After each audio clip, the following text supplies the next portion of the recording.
I finished my bed jacket, my vintage bed jacket. However, I want you to keep this image in mind before I stand up, alright? Oh my god. I think it became a little larger than expected. I could play this as some sort of gauge swatch lesson, However, that pattern didn't have a gauge. They only asked us to use 2mm needles, which I did use here, but very thick needles. So I just look at the needles they were showing here, the very thick needles, right? And I guessed it would be 6mm, 5mm, probably 7. And I cast on with 7mm. And I knitted this entire part here. And it seemed that it didn't match the size that it was supposed to reach here, And then I unraveled everything and I went crazy up to 10mm needles. That's why it's so big. However, I forgot that garter stitch stretches like crazy. And that's the tale of how I ended up with this huge garment. It's more like a robe. It was still supposed to have a waistband here, so I believe it was meant to fit like that, probably, and with like shorter sleeves. Well, it's wearable. I don't like very much because this is shaped. Since it was supposed to be a blouse, it has shape in here. There are increases, you can see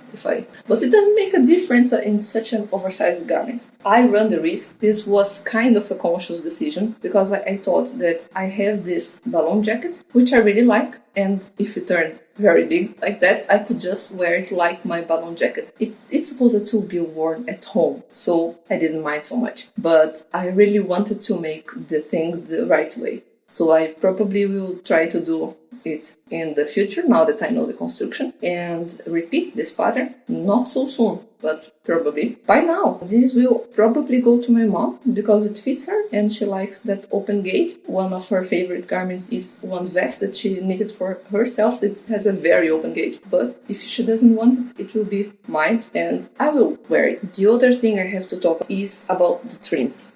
Can you see? This is hairpin crochet. I have never done it before and I really enjoy making it because it's super quick. I was very inspired to do this. Maybe because I created my own loom. It's not perfect, but the functioning of this is pretty easy to understand. And it worked for my purposes, but I want to make an entire garment on here and I think about making an entire garment out of a hairpin crochet because some of them are very cute. This inspired me to create a hairpin crochet pattern roundup in the future. I will show you some of them here quickly, and I'm collecting them in a Ravelry bundle, but I won't promise when this will come up, but this seems like a very interesting technique to try. And tell me, what do you think? Do you like it like that, the original version, and what would you enjoy more?